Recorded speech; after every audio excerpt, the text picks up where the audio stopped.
मैं आपको बताऊंगा कि आखिर ऑपरेटर्स होते क्या हैं, किस प्रकार से ये काम करते हैं और आखिर ये कितने प्रकार के होते हैं।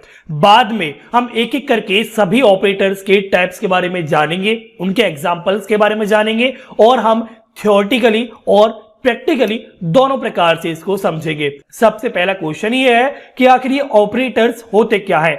ऑपरेटर से आपको दिमाग में आता होगा कि ऑपरेशन या कोई टास्क या कोई कंप्यूटेशन या कोई कैलकुलेशन, है ना, यही होता है। लेकिन मैं आपको और समझाता हूं, जैसे कि यहां पर लिखा हुआ है, मेरी स्क्रीन पर आपको दिखाई दे रही होगी, an operator is a symbol that used to perform specific mathematical और लॉजिकल कैलकुलेशन और मैथमेटिकल और लॉजिकल फंक्शन या टास्क या कुछ भी आप बोल सकते हैं कि ऑपरेशंस।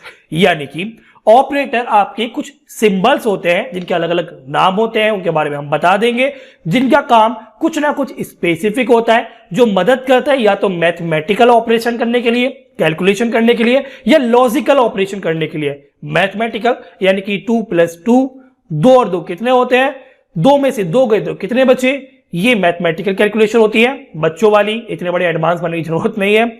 लॉजिकल का मतलब होता है कि क्या ये 5 और ये 5 बराबर है, समझ रहे हो ना, या ये और ये अगर बराबर हो तो ऐसा हो, ये सब लॉजिकली होते हैं। तो इनके लिए कुछ सिंबल्स होते हैं जिनको आप ऑपरेटर्स बोलते हैं, और ऑपरेटर आपके C++, जावा, जावास्क्रिप्ट, पाइथन सभी में होते हैं। सिंबल से मेरा मतलब यहां पर है कि जैसे कि प्लस, एडिशनल साइन, ये आपका मॉडुलस, या फिर आप इसे परसेंटेज नॉर्मल भाषा में बोलते हैं, इसे वो बोलते हैं, और ये आपका यहां पर ये आपको लगेगा ग्रेटर देन के साइन है, लेकिन ये 2 सिंबल है, सो आप इसे लेफ्ट शिफ्ट ऑपरेटर बोल सकते हैं। जैसे कि यहां पर ये टिल्ड साइन है, इसका भी कुछ और ऑपरेटर का नाम होता है, बाद में समझा दिया। यानी कि इस सिंबल को तो टिल्ड बोलते हैं, लेकिन ये ऑपरेटर आपके बिटवाइज होते हैं। मैं बता दूंगा, कंफ्यूज मत होना। मेरे कहने का मतलब ये है कि इक्वल वाला साइन है, ये डबल माइनस वाला साइन है, ये सभी सिंबल्स है और इन्हीं सिंबल का अलग अलग काम होता है और इनको आप ऑपरेटर्स बोलते हैं। बाकी कितनी खिचड़ी आपको लिखनी है एग्जाम में, कितने नंबर आपको चाहिए, कितना आप नंबर के पीछे भाग रहे हैं, आप कुछ भी लिख दीजिए, उससे कुछ फर्क नहीं पड़ता।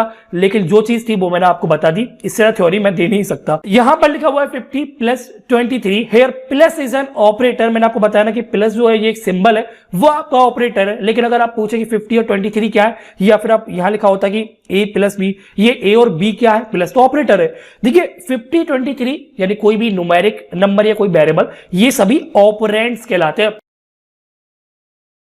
असाइनमेंट ऑपरेटर होता क्या है, ये मैंने आपको बारीक बारीक पहले भी समझाया हुआ है, लेकिन आज हम थोड़ा डेप्थ में समझेंगे। असाइनमेंट का मतलब है किसी चीज को किसी और चीज के लिए असाइन करना। जैसे कि कोई टास्क है, अगर डैडी मुझे बोलते हैं कि भैया निर्भय बाजार से जाके ये चीज लेके आ, तो कोई टास्क मुझे असाइन किया गया है, उस काम को मुझे करना पड़ेगा, वही असाइनमेंट का काम होता है। कुछ इस प्रकार से समझिएगा कि अगर हमारे पास एक वेरिएबल है जिसका नाम है एक्स, वेरिएबल मैंने आपको बताया हुए हैं, एक्स जो है वो आपका यहाँ पर एक तरीके से आप समझ लीजिए एक वेरिएबल का नाम है जिसके अंदर कुछ वैल्यू हम स्टोर करते हैं। किस प्रकार से करते थे, एक इक्वल साइन लगाते थे और अंदर हम इसके 5 करते थे, यानी कि जो 5 है वो वैल्यू है किसकी, एक्स की है। तो ये कैसे असाइन हुआ, हमने क्या असाइन किया कि एक्स के अंदर 5 को असाइन किया, 5 को स्टोर किया, किसकी मदद से, इस इक्वल साइन की मदद से। इसी इक्वल साइन को क्या बोलते हैं, assignment operator. So equal sign का मतलब यहां पर इक्वलिटी से नहीं है, यानी कि 5 और 5 बराबर है, इससे नहीं है, 5 और 6 बराबर नहीं है, इससे नहीं है। मतलब है हमारे यहाँ पर इक्वल साइन का कि असाइनमेंट ऑपरेटर से हम किसी नंबर को, किसी स्ट्रिंग को किस में असाइन कर रहे हैं, किसी वेरिएबल में, किसी एरे में, समझ रहे हो ना। तो ये होता है आपका असाइनमेंट ऑपरेटर। जब भी हम इक्वलिटी की बात करते हैं तो यहां पर डबल इक्वल साइन का आपको यूज करना पड़ता है। सो डबल इक्वल साइन का मतलब है कि 5 बराबर है 5 के, ये अब सही है, लेकिन 5 अगर इक्वल लिखा हुआ है सिर्फ सिंगल टाइम और बराबर है 5 के, ये अब यहां पर गलत है। मेरा मतलब कि 5 सिंगल इक्वल टाइम 5, ये चीज गलत है, ये इक्वलिटी नहीं है। अगर आप लिखते हैं 5 डबल इक्वल साइन 5, ये आपका सही है, ये इक्वलिटी ऑपरेटर है। तो जब हम बात करते हैं असाइनमेंट ऑपरेटर की, तो ये सिंगल जब भी लिखा होगा वो आपका असाइनमेंट ऑपरेटर है, जो यूज होता है किसी चीज को असाइन करने के लिए, किसी चीज को स्टोर करने के लिए एक वेरिएबल में या एक एरे जैसी चीजों में।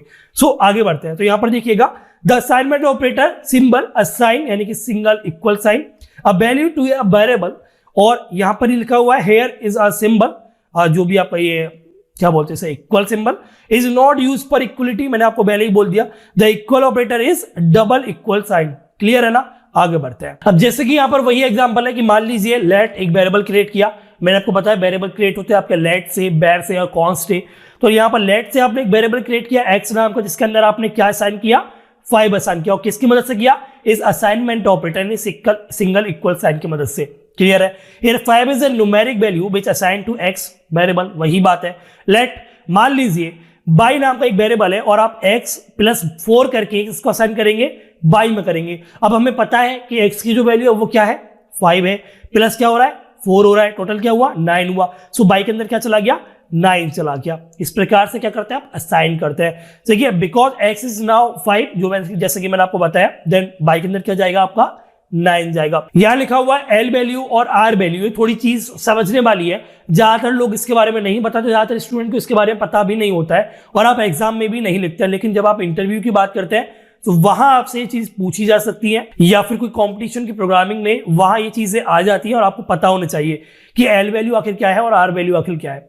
जब भी हम बात करते हैं एक्स असाइनमेंट 5 की, जैसे कि यहां पर लिखा हुआ है, ये सही है, इज करेक्ट। जब भी हम क्या करते हैं कि 5 को लेफ्ट हैंड साइड पर लिख देते हैं, यानी कि इधर लिख देते हैं, और असाइनमेंट लिख के हम एक्स लिख देते हैं, तो ये गलत है। हमेशा एल वैल्यू आपकी एक वेरिएबल ही होनी चाहिए, कोई न्यूमेरिक नंबर नहीं हो सकता है। और आपका आर वैल्यू जो होगी वो आपका एक वेरिएबल भी हो सकता है जिसकी वैल्यू होगी ऑलरेडी, या फिर कोई न्यूमेरिक भी हो सकता है। इस प्रकार से आपको देखना पड़ेगा। तो यहां पर जब भी लिखा हुआ एक्स और 5, तो यहां देखिए एक्स जो है वो आपका एल वैल्यू कहलाता है और 5 जो है वो आपका आर वैल्यू कहलाता है। और ये चीज आपको समझनी होगी, कभी भी एल वैल्यू आपका कोई भी न्यूमेरिक नंबर नहीं हो सकता है, और आर वैल्यू आपका कुछ भी हो सकता है, जैसे कि एक वेरिएबल हो सकता है और एक न्यूमेरिक नंबर भी हो सकता है। अर्थमेटिक में आपके प्लस माइनस एस्ट्रिक यानी कि मल्टीप्लिकेशन, डिवाइड और आपके मॉड्यूलस, इंक्रीमेंट, डिक्रीमेंट, एक्सपोनेंशियल, ये वाले सिंबल्स यूज होते हैं। अब ये किस प्रकार से काम करते हैं, निर्भय है ना, बताता हूं। सबसे पहले हम चलते हैं कहां पर, बीएस कोड एडिटर पर, या फिर आप कोई भी अपने सिस्टम में जो भी नोटपैड हो वो ओपन कर सकते हैं। रन करना मैंने आपको बताया हुआ पहले भी अपनी पिछली वीडियो में, या आप कोई भी आईडी ओपन कर सकते हैं। यहां पर सपोज कीजिए मेरे पास लेट एक एक्स नाम का एक वेरिएबल है, सिंपल है। एक्स नाम के वेरिएबल के अंदर हम असाइनमेंट हमने पढ़ा हुआ है, असाइनमेंट ऑपरेटर बोलते हैं इसे, इक्वल साइन को। तो एक्स के अंदर हम क्या करते हैं, 5 के साथ 4 को ऐड करते हैं। सो ये 5 और 4 जो अब किसकी मदद से ऐड हो रहा है, वो प्लस की मदद से ऐड हो रहा है। सो प्लस क्या है, एक आपका अर्थमेटिक ऑपरेटर है। सो प्लस सिंबल जो है वो आपके दो न्यूमेरिक वैल्यू को ऐड करने के काम आता है। सो जब भी हम इसे लॉग करेंगे, यानी कंसोल डॉट लॉग करेंगे, सॉरी लॉग, अरे सजेशन दिखा दे मेरे भाई, कंसोल डॉट लॉग में आप एक्स को प्रिंट करेंगे, कंट्रोलर से सेव करते हैं और हम टर्मिनल को ओपन करते हैं। मैंने आपको ये सब चीज बताई हुई है, रन कैसे होता है। So CLS note file name enter. So यहां पर आपके सामने आ गया 9, यानी कि आपका प्लस सिंबल दो न्यूमेरिक या दो आपके रियल टाइम या फिर रियल फ्लोटिंग पॉइंट जो भी नंबर होते हैं उनको भी ऐड करने का काम आता है, यानी कि 5.2 या 4.2 इनको भी ऐड कर सकता है। साथ में आपका एडिशनल सिंबल यानी कि प्लस साइन दो स्ट्रिंग को भी ऐड कर सकता है। जैसे कि आप सपोज कीजिए यहां लिखा हुआ 5, स्ट्रिंग आप किस प्रकार से लिखते हैं, या तो सिंगल कोट्स में या फिर डबल कोट्स में। तो मैं लिख देता हूं यहां पर निर्भय इस प्रकार से, और यहां जो लिखा हुआ है 4, यहां मैं लिख देता हूं कौशिक और एक स्पेस दे देता हूं मैं पहले, क्योंकि देखने में समझ में आए। और यहां पर हम एक्स को वापस से प्रिंट करते हैं, टर्मिनल पर चलते हैं, क्लियर करते हैं और दोबारा से रन करते हैं। सो यहां पर देखिए आपको मिलेगा देखने के लिए निर्भय कौशिक। इस प्रकार से ये प्लस सिंबल आपका न्यूमेरिक नंबर्स और स्ट्रिंग को भी ऐड करने के काम आता है। और अगला जो सिंबल है वो आपका है माइनस सिंबल। तो ये आपको पता ही, इसमें क्या बताना, मुझे टाइम मतलब बेस्ट समझो एक तरीके से, मैं कि 5 में से माइनस कर दीजिए 2 और 3 आएगा आपके पास, वही होता है आपका सब्ट्रैक्शन। सिंबल है ना, ये ऐसे ही होता है। इसी प्रकार से अगला जो सिंबल है वो आपका मल्टीप्लिकेशन का होता है। तो वो जो सिंबल होता है उसे आप बोलते हैं एस्टरिस्क। ये एक नाम होता है, आप चाहे तो इसे मल्टीप्लिकेशन या स्टार सिंबल भी बोल सकते हैं, इसे आप एस्ट्रिक बोलते हैं। सो 5 की मल्टीप्लाई अगर हमें 4 में करनी हो इस प्रकार से, और फिर हम इसे सेव करके देखते हैं तो 20 इसका आंसर इस प्रकार से हमें मिलेगा। अर्थमेटिक ऑपरेटर सिंपल है। इसी प्रकार से अगर हमें डिवाइड करनी हो, जैसे कि यहां पर हमें 5 के अंदर 2 को डिवाइड करना, तो ये डिवाइड का सिंबल होता है आपका, ये स्लैश जो होता है। तो 5 को हम 2 से डिवाइड कर रहे हैं, देखते हैं तो आउटपुट क्या आता है। सो जब अगर आप सी से पढ़ के आए होंगे, C++ से आएंगे, तो आपको पता है कि वहां पर डाटा टाइप होते हैं अलग अलग, इंटीजर, फ्लोट वगैरह। लेकिन जावास्क्रिप्ट के अंदर नंबर होता है आपका डाटा टाइप, आपका इंट या फ्लोट नहीं होता। तो यहाँ पर पूरे टाइप यानी कि पॉइंट में भी आपका वैल्यू आएगी, आपको आंसर मिलेगा। ऐसा नहीं है कि आप 5 को 2 से डिवाइड करेंगे तो आपके पास सिर्फ 2 आएगा, यहां पर 2.5 आएगा। तो एक बार हम इसे रन करके देख भी लेते हैं। सॉरी CLS, और ये रन किया। सो यहां पर आपको आंसर मिला 2.5। अगला सिंबल हमारे पास क्या है? अगला सिंबल है हमारे पास मॉडुलस का। सो मॉडुलस का मतलब ये होता है, इसे हम मॉडुलस बोलते हैं, ये मॉडुलस सिंबल होता है, ये परसेंटेज साइन होता है वैसे। सो मॉडुलस का मतलब ये होता है कि जब भी आप डिवाइड करते हैं और जो रिमाइंडर बचता है तो वो मॉडुलस से आपको मिलेगा। ये बहुत जगह आपको यूज होने वाला है। जब भी आप किसी नंबर को रिवर्स करते हैं तो ये वहां काम करने वाला है आपका। सो और भी जगह काम करेगा, ऐसा नहीं वही यूज होगा। तो जब भी आपको रिमाइंडर चाहिए मॉडुलस का यूज करना है। 5 को जब आप 2 से डिवाइड करेंगे, 2 2 4, 2 टाइम चला गया, रिमाइंडर बचा 1। सो यहां आपको 1 मिल जाएगा आंसर में। एक बार हम इसे रन कर लेते हैं CLS नोड होम, और आंसर मिल गया 1। सो ये रिमाइंडर के लिए यूज होता है, ये चीज आपने समझ ली। अब यहां पर आपका एक और है प्लस प्लस। तो इस प्लस प्लस को हम समझ लेते हैं, जिसको हम इंक्रीमेंट ऑपरेटर बोलते हैं। इसके बारे में हमें बहुत ज्यादा डेप्थ में पढ़ना होगा और मैं आपको पढ़ाऊंगा, क्योंकि ये काफी ज्यादा इंपॉर्टेंट होता है। और ये इंटरव्यूज में तो भैया आने ही वाला है, फाड़ देगा पूरे पेपर को। बोलते हैं ना भाई, फाड़ देगा, पूरा पेपर फाड़ दिया, पूरा पेपर फाड़ देगा। पेपर की बात तो मैं शायद ना करूं, पेपर तो एकदम बेकार चीज होती है। मैं इंटरव्यू की बात कर रहा हूं, इस पर मेरा फोकस रहता है। तो इंटरव्यू में अगर आपको इंक्रीमेंट डिक्रीमेंट आते हैं, मैं कहता हूं आपके बहुत सारे चांसेस होते हैं कि आप उसको क्रैक कर लेंगे, क्योंकि ये तो आपसे पूछा ही जाना है। सो इंक्रीमेंट का सिंबल ये होता है, प्लस प्लस लगा दीजिए। डिक्रीमेंट क्या होता है? माइनस माइनस, 2 बार प्लस प्लस, 2 बार माइनस माइनस, समझ रहे ना? तो x प्लस प्लस अब ये काम नहीं करेगा, क्योंकि x की कोई वैल्यू नहीं है। अगर हम ऊपर को x को 5 से असाइन कर देते हैं इस प्रकार से, देन हम x को प्लस प्लस कर देते हैं, इसका मतलब ये होता है कि x में हमने 1 को ऐड कर दिया। सिंपल है ना? सो वैल्यू जो हमारे पास 5 में 1 जब ऐड कर देंगे तो क्या आंसर आना चाहिए? 6 आना चाहिए। इस प्रकार से, इसी प्रकार से आपके पास डिक्रीमेंट भी होता है। अगर आप लिख देंगे यहाँ पर x माइनस माइनस, तो इसका सीधा सा मतलब ये है कि आपने 1 को माइनस कर दिया। अब ये नहीं है 5 से हमेशा एक ही माइनस होगा, 6 से भी एक माइनस होगा। आप जब भी माइनस माइनस लिखेंगे तो एक ही नंबर यानी कि 1 ही आपका माइनस होगा। जब आप प्लस प्लस लिखेंगे तो 1 ही ऐड होगा और कुछ ऐड नहीं होगा। सो CLS, और आप यहां पर कर दीजिए रन।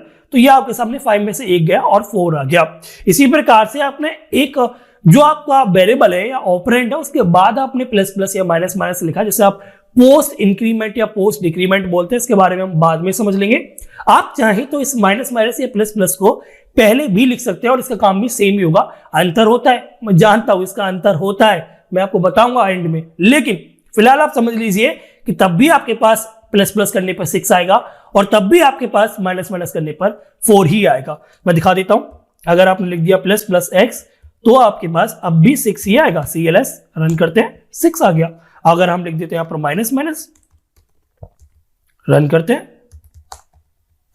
तो आपके पास अब भी 4 ही आएगा, कोई अंतर नहीं है। अब यहां पर एक और स्पेशल ऑपरेटर आपके सामने है, एक्सपोनेंशियल ऑपरेटर आप इसे बोलते हैं। इसका सीधा सा मतलब होता है पावर से। तो जब भी जावास्क्रिप्ट में पहले कभी अगर आपने थोड़ी बहुत पढ़ी होगी, मेरे साथ तो पढ़ी तो नहीं होगी, लेकिन जब भी हम पहले जावास्क्रिप्ट में पावर को लिखते थे तो हम उसके लिए एक फंक्शन का यूज करते थे, एक लाइब्रेरी यूज करते थे। तो math.pow यानी कि पावर एक फंक्शन होता था, जिसकी मदद से हम x की पावर 2 करना चाहते थे, तो वो उस प्रकार से हम कर सकते थे। लेकिन यहां पर एक सीधा सीधा ऑपरेटर आ गया है। सबसे पहले हम पुराने तरीके को देख लेते हैं। पुराना तरीका क्या है हमारा, कि हम लिखते थे कि x की पावर क्या है भैया, कंसोल के अंदर लिख देते हैं x की पावर के लिए। यहां पर हम लिखते थे MATH, मैथ कैपिटल होता था, और बाद में लिख देते थे POW पावर, और x कॉमा जितनी भी पावर आपको चलानी है, जैसे कि अगर हमें चलानी है 2, तो हम इस प्रकार से लिखते थे। ठीक है, सेव करते हैं। सो x की पावर 2, x की वैल्यू 5, 5 की पावर 2, 25 आंसर होना चाहिए। CLS क्लियर स्क्रीन, देन हम इसे रन करते हैं, 25 आपके सामने आ गया। लेकिन अब आप क्या कर सकते हैं कि आप सिंपली यहां लिख सकते हैं, इस सबको रिमूव कर देते हैं कंसोल लॉग के अंदर। आप सिंपली क्या कर सकते हैं कि x जो कि आपका वेरिएबल, इसकी वैल्यू 5 है, देन यहां पर आपको डबल एस्टेरिस्क सिंबल को यहां पर लगाना पड़ेगा, और जितनी पावर आपको लिखनी है वो आप यहां लिख दीजिए। जैसे कि 2 लिखनी है, 2 लिख दीजिए। सो इसका सीधा सा मतलब ये है कि x की पावर अब 2 हो गया है। सो सेव करते हैं, CLS करते हैं, होम पे जाते हैं। अब भी आपको 25 मिलेगा। एक बार मैं डाउट क्लियर करने के लिए यहां पर 6 लिख देता हूं, 36 आपको आंसर आना चाहिए। 36 यहां पर आ गया है। अब आखिर ये ऑपरेटर्स के टाइप तो होते नहीं है। आपको कहीं भी पेपर में शॉर्ट हैंड को ऑपरेटर का टाइप नहीं बताना है, लेकिन ये एक असाइनमेंट और आपके अरिथमेटिक ऑपरेटर को जोड़कर एक लिखने का तरीका होता है, जिसकी मदद से आप थोड़े से स्टेप को बचा सकते हैं, यानी कि लिखने के तरीके को चेंज कर सकते हैं। 2+1 आपके 3 होते हैं, 1+2 भी आपके 3 होते हैं। कुछ इस प्रकार से आप इसे समझ सकते हैं। शॉर्ट हैंड मतलब ये है कि लिखने का तरीका शॉर्ट कर देना। यहां पर कुछ इस प्रकार से शॉर्ट हैंड को आप यूज कर सकते हैं। सबसे पहले मैं आपके सामने क्या करता हूं कि 2 वेरिएबल बना देता हूं। लेट x की वैल्यू रख देता हूं 5, y की वैल्यू रख देता हूं मैं यहां पर 6। कुछ इस प्रकार से। अब सपोज कीजिए मुझे y को अपडेट करना है, तो मैं किस प्रकार से लूंगा, y असाइनमेंट, y के अंदर मैं ऐड करना चाहता हूं y plus x, y plus x इस प्रकार से, और मैं कंसोल करना चाहता हूं यानी कि डिस्प्ले करना चाहता हूं y की वैल्यू को और सेव कर देता हूं। अब क्योंकि y की जो वैल्यू है वो है मेरी 6 है और x की वैल्यू मेरे पास 5 है, तो टोटल आपके पास 11 आना चाहिए। सो मैं इसे रन करता हूं और यहां पर आपके सामने 11 आपका आउटपुट स्क्रीन पर आ गया। अब अगर सपोज कीजिए यहां पर क्या हो रहा है कि y को आप अपडेट कर रहे हैं, y नाम के वेरिएबल को आप अपडेट कर रहे हैं, y उसके अंदर क्या अपडेट कर रहे हैं, y की वैल्यू और x की वैल्यू को जोड़कर उसे y के अंदर दोबारा से आप ऐड कर रहे हैं, अपडेट कर रहे हैं। सो एंड में इस ऑपरेशन को होने के बाद जो y की वैल्यू वो 6 ना होकर 11 हो जाएगी, अपडेट हो जाएगी। सो अगर आपको यही ऑपरेशन शॉर्ट हैंड से करना होता है, इसे मैं कमेंट कर देता हूं, यही ऑपरेशन शॉर्ट हैंड से करना होता है तो किस प्रकार से लिखना है। यहां पर आपको y को 2 बार लिखना पड़ता है। शॉर्ट हैंड के लिए करना क्या है, सिंपली y लिखना है, प्लस लगाना है, असाइनमेंट ऑपरेटर और जो भी आपको ऐड करना है x।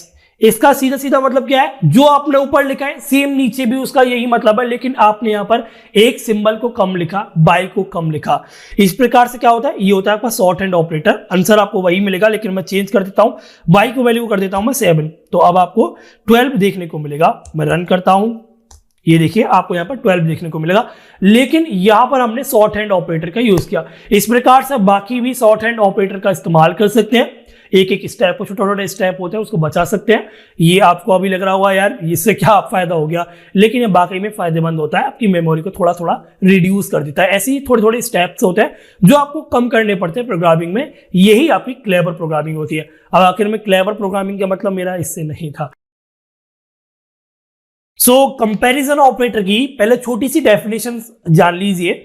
जैसे कि यहां लिखा हुआ है, ऑपरेटर्स यानी comparison operators that compare values and return true और फॉल्स, यानी कि बूलियन वैल्यूज को वो रिटर्न करता है। जैसे कि मैंने आपको बताया हुआ कि ऑपरेटर्स आपके सिंबल्स होते हैं जो कि किसी भी एक कैलकुलेशन करने के लिए यूज होते हैं। इसी प्रकार से कंपैरिजन ऑपरेटर यानी कुछ ऐसे सिंबल्स जो कि आपके कुछ वैल्यूज को कंपेयर करने के लिए यूज होते हैं, और वो बाद में जब वो वैल्यू को कंपेयर कर लेते हैं या तो आपको ट्रू रिटर्न करते हैं या फिर वो आपको फॉल्स रिटर्न करते हैं। ट्रू से मेरा मतलब ये होता है कि अगर आपसे कोई बोले कि भैया 5 और 5 बराबर होते हैं क्या, तो आप बोलेंगे हाँ जी ट्रू, बराबर होते हैं। कोई आपसे बोले कि भैया 5 और 6 बराबर होते हैं, नहीं यार फॉल्स, 5 और 6 बराबर नहीं होते। सिंपल चीज है। अब यहां आपको एक चीज और जान लेनी चाहिए कि इक्वल टू जो है वो आपका कंपैरिजन ऑपरेटर कहलाता है, लेकिन यहां जो इक्वल टू है वो आपका सिंगल टाइम इक्वल साइन नहीं है। सिंगल टाइम इक्वल साइन मैंने आपको बताया हुआ, ये आपका एक असाइनमेंट ऑपरेटर होता है। तो जब भी आपको इक्वल करना है, कंपेयर करना है, इक्वल में इक्वलिटी दिखनी है, तो आपको डबल इक्वल साइन लिखना पड़ता है। सो अगर आप लिखेंगे 5 बराबर है 5 के, तब ये काम करेगा, तब ये सही होगा, ट्रू रिटर्न करेगा। या फिर अगर ये 6 होता, जैसे कि 5 बराबर है 6 के, तो ये फॉल्स रिटर्न करता है। वो अभी हम समझ लेंगे प्रैक्टिकली। अब यहां लिखा हुआ है अगर आप ट्रिपल इक्वल साइन यूज करते हैं तो इसका मतलब ये है कि वैल्यू जो है वो भी इक्वल होनी चाहिए, साथ में टाइप भी इक्वल होना चाहिए। मैं अभी समझा दूंगा, प्रॉब्लम मत लीजिएगा, आप समझ लीजिए बस कि 2 इक्वल साइन, इसका मतलब इक्वल कर रहा है वैल्यू को। आपका टाइप से कोई मतलब नहीं है, सिर्फ वैल्यू से मतलब है, वैल्यू बराबर होनी चाहिए। अगर ट्रिपल इक्वल साइन, इसका मतलब वैल्यू तो बराबर होनी ही चाहिए, साथ में टाइप भी बराबर होना चाहिए, यानी कि नंबर है तो नंबर हो, स्ट्रिंग है तो स्ट्रिंग हो। सीधी सी बात है। आगे यहां पर मतलब है नॉट इक्वल टू, तो जब भी नॉट इक्वल टू बोलते हैं तो नॉट जो साइन होता है ना, नॉट होता है आपका एक्सप्लेनेशन वाला जो साइन होता है, सिंबल होता है, वो नॉट होता है, साथ में इक्वल लगा दीजिए, यानी कि नॉट इक्वल टू। अगर आपसे कोई बोलता है कि 5 इज नॉट इक्वल टू 5, क्या 5 5 के बराबर नहीं होता है, तो ये फॉल्स ही तो रिटर्न करेगा, भैया ये गलत बात है, 5 5 के बराबर होता है। समझ रहे हो? अगर मैं लिखता 5 इज नॉट इक्वल टू 6, क्या 5 जो है वो 6 के बराबर नहीं होता है, बिल्कुल नहीं होता है, ट्रू है, तो ये ट्रू रिटर्न करेगा।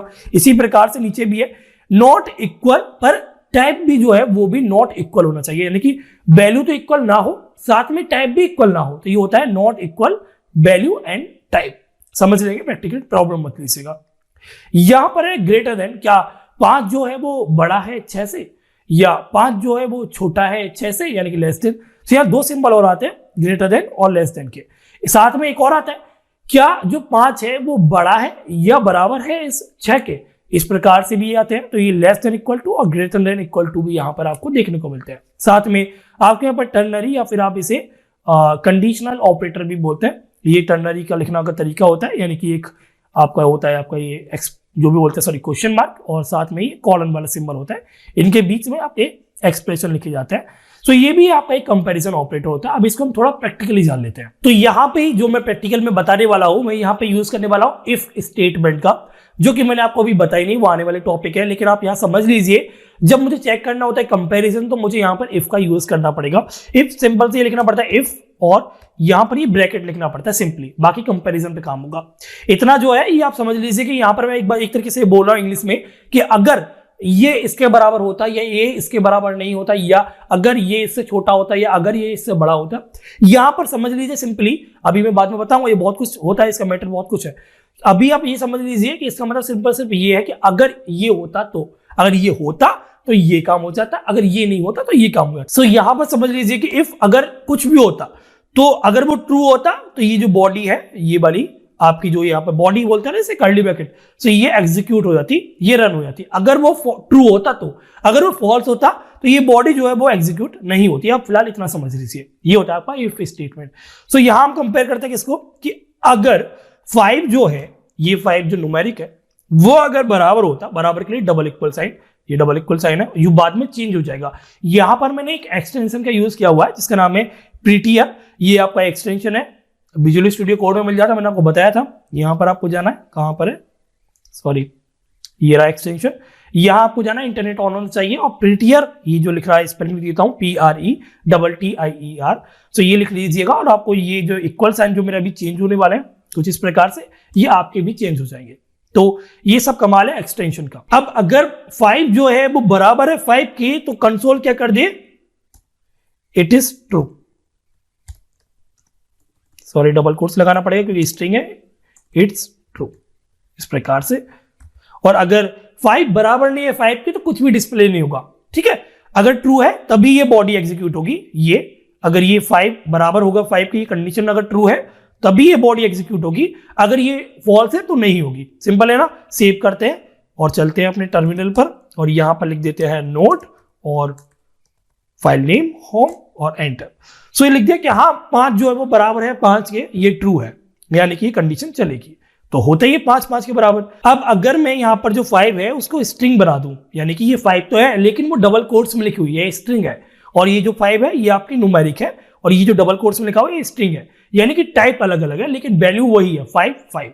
सो डबल इक्वल साइन अगर हम यूज कर रहे हैं तो वहां पर सिर्फ और सिर्फ वैल्यू को कंपैरिजन होता है, यानी कि सिर्फ और सिर्फ वैल्यू पर बात होती है। तो सेव करते हैं, फिर से चेक करते हैं, CLS command the, it's true, ये अभी भी ट्रू है। लेकिन अगर हम यहां पर ट्रिपल इक्वल साइन का यूज करते हैं, इसका मतलब सिंपल सा मैंने आपको बताया था कि वैल्यू और टाइप दोनों बराबर होना चाहिए। तो यहां पर टाइप अलग अलग है, 5 न्यूमेरिक टाइप का है और ये वाला 5 ये आपका स्ट्रिंग टाइप का है। कंट्रोल से सेव करते हैं, CLS करते हैं, रन करते हैं, तो यहां पर कुछ भी अभी लिखा हुआ नहीं है, यानी कि ये कंडीशन फॉल्स होगी। ये रिटर्न क्या हुआ, फॉल्स रिटर्न हुआ। इसी प्रकार से अगर ये ट्रिपल इक्वल साइन अगर आपको यूज करना है, सो जो आपके दोनों साइड के जो आपके कंपैरिजन जिससे आप कर रहे थे एक्सप्रेशन को, वो दोनों सेम टाइप और सेम वैल्यू होने चाहिए। यानी कि यहाँ पर जो 5 है वो न्यूमेरिक टाइप का है, 5 वैल्यू है, और यहाँ पर जो आपका राइट हैंड साइड पे लिखा हुआ है ये भी न्यूमेरिक टाइप का और 5 ही वैल्यू है, ये ट्रू है।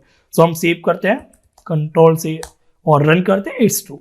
अगर मैं यहाँ कर देता था 6, तो सिंपल सी बात है 5 कभी भी 6 के बराबर नहीं होता है। आप चाहे डबल इक्वल साइन से यूज कीजिए चाहे ट्रिपल से कीजिए, और ये हमेशा फॉल्स ही होगा। सिंपल है ना। अगला ऑपरेटर था आपका नॉट इक्वल टू। तो नॉट इक्वल टू काम करते हैं कि 5 जो है क्या बराबर नहीं है 6 के, 5 इज नॉट इक्वल टू 6, बिल्कुल 5 6 के बराबर होता ही नहीं है। तो ये ट्रू रिटर्न करेगा, ट्रू रिटर्न करेगा तो ये बॉडी एग्जीक्यूट होगी, यानी कि इट्स ट्रू हमें देखने को मिलेगा। रन करते हैं, इट्स ट्रू। अगर हम लिखते हैं यहां पर क्या 5 जो है वो बराबर नहीं है इस 5 के, तो 5 के बराबर तो होता है और हम बोल रहे नहीं है, मतलब कि हम गलत बोल रहे हैं, फॉल्स रिटर्न करेगा। सो ये जो बॉडी है वो एग्जीक्यूट नहीं होगी। यहां पर कुछ भी लिखा हुआ नहीं आया। अगर अपने एक्सप्लेनेशन मार्क के साथ डबल साइन इक्वल यूज किया हुआ है, तो इसका मतलब ये है कि जो कंपैरिजन होगा वो वैल्यू भी आपकी सेम हो और साथ में आपकी जो टाइप थी वो भी सेम हो। वैल्यू से मेरा मतलब ये है कि 5 और 6 हो सकती है, लेकिन जो टाइप है वो स्ट्रिंग हो या न्यूमेरिक हो। तो रन करते हैं, CLS रन किया, इट्स ट्रू। 5 जो है वो बराबर नहीं है 6 के। अभी ट्रू क्यों आया? ये ट्रू इसलिए आया क्योंकि 5 न्यूमेरिक है और 6 वो आपका स्ट्रिंग है। और मैंने आपको बोला कि यहां पर नॉट यूज हो रहा है, नॉट मतलब उल्टा यूज हो रहा है। 5 की जो वैल्यू है वो 6 के बराबर नहीं है क्या? बिल्कुल नहीं है, ट्रू है। 5 जो है वो न्यूमेरिक टाइप का है, क्या वो स्ट्रिंग टाइप पे 6 के बराबर नहीं है क्या? बिल्कुल नहीं है, ट्रू है। तो इसलिए कंडीशन भी ट्रू हो गई है। इस प्रकार से आप इसे यूज करते हैं। इसी प्रकार से अगर मैं यहां पर सिंपली अगर मैं लिखता क्या 5 जो है वो 6 के बराबर है, तो ये बराबर नहीं होता है, तो ये फॉल्स होगा। सेव करके इसे रन करते हैं तो ये कुछ नहीं डिस्प्ले करेगा। अगर हम लिखते हैं कि 5 जो है वो छोटा है लेस देन टू 6, तो हाँ 5 छोटा होता है 6 से, रन करेंगे तो ये इस प्रकार से रन हो जाएगा। सिंपल है ना। अगर मैं लिखता कि क्या ये 5 जो है वो बड़ा है 5 से, तो 5 कभी भी 5 के बराबर हो सकता है पर बड़ा नहीं हो सकता। 5 5 के बराबर होता है, बड़ा नहीं होता है, तो ये फॉल्स हो गया। अगर मैं यहां लिख देता कि क्या जो 5 है वो बड़ा है 5 से, और अगर बड़ा नहीं है तो क्या वो इक्वल है, यहाँ एक कंडीशन और है, अगर वो बड़ा नहीं है तो क्या वो इक्वल है, और अगर इक्वल है तो ये ट्रू रिटर्न कर दे, और अगर बड़ा और इक्वल दोनों नहीं है तो फॉल्स रिटर्न करे। तो यहां पर 5 अगर बड़ा नहीं है, जो कि बड़ा होता ही नहीं है, लेकिन अगर वो बराबर है तो ट्रू रिटर्न करेगा। तो इसलिए हम रन करते हैं तो यहाँ पर ट्रू आपके सामने मिल जाएगा। इसी प्रकार से अगर आप चाहते हैं तो लेस देन भी यूज कर सकते हैं। यहाँ आपको सिंपली लिखना पड़ेगा लेस देन इक्वल टू, क्या जो 5 है वो छोटा है 5 से, और अगर छोटा नहीं है तो क्या वो बराबर है, तो वो भी ट्रू ही रिटर्न करेगा। क्या रन करूं समझ जाएंगे आप।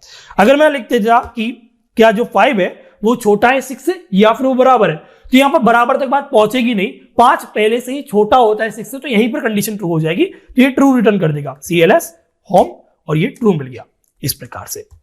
ठीक है, सो ये दोनों तीनों चीज समझ लिया आपने। अब बात आती है टर्नरी ऑपरेटर की। सो अगर हम जो कंडीशन यूज कर रहे हैं वो अभी यहां पर हम यूज कर रहे हैं। अगर हम ऐसा ना करें, हम क्या लिखेंगे कि लेट एक वैल्यू ले लेते हैं x, एक वेरिएबल बना लेते हैं इस प्रकार से। एक क्या चल रहा है हमें, ठीक है, और यहां हम लिखते हैं कि x के अंदर हम क्या वैल्यू देंगे, अभी हम देख लेते हैं। यहां पर हम लिखते हैं कि अगर 5 बराबर है 5 के, यहां पर ध्यान दीजिएगा ये 5 यहां लिखा हुआ है, ये कंडीशन है इस प्रकार से।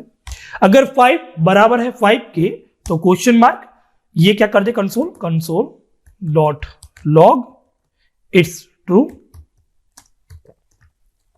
और अगर बराबर नहीं है तो यहां पर आपको कॉलन यूज करना पड़ेगा, और यहां फिर से कंसोल कर दीजिए आप, console dot log it's false. इस प्रकार से ये होता है आपका टर्नरी ऑपरेटर। टर्नरी ऑपरेटर में क्या करना है कि जो भी आपको ट्रू डिस्प्ले करना, ट्रू बॉडी जो होगी वो आपकी ये जो आपका लिखा हुआ है क्वेश्चन मार्क, इसके बाद लिखा जाएगा, और जो भी फॉल्स की बॉडी होगी वो आपकी कॉलन के बाद लिखी जाएगी। तो अगर ये 5 जो है वो बराबर होता है, यहां पर एक वेरिएबल की जरूरत है ही नहीं, मैं बोलूं तो वेरिएबल लगाऊं तो वेरिएबल की जरूरत यहां पर है ही नहीं, हटा देता हूं।